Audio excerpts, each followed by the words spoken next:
Getting the job done is important, but even more important is safety. In order to work safely, you must have the proper safety gear.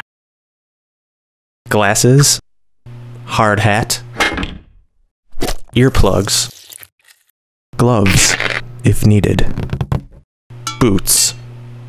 Working safely will prevent injury and make a more pleasant environment for everyone involved.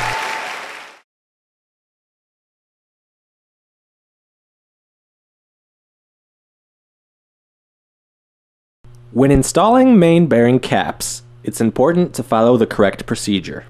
First, inspect the serrations of the A-frame for cracks and defects. Then use a serration gauge to inspect the serration measurements.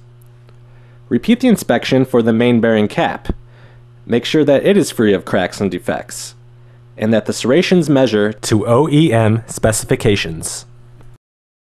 Once the A-frame and cap pass inspection, load the cap onto the A-frame with an overhead crane. Snug up the nuts onto the bolts, then use the hydraulic torque wrench to tighten. Set the torque wrench to 1100 foot-pounds and crush torque the nuts. Then back off the nuts to 850 foot-pounds. When the nuts are secured at 850 foot-pounds, the cap installation is complete.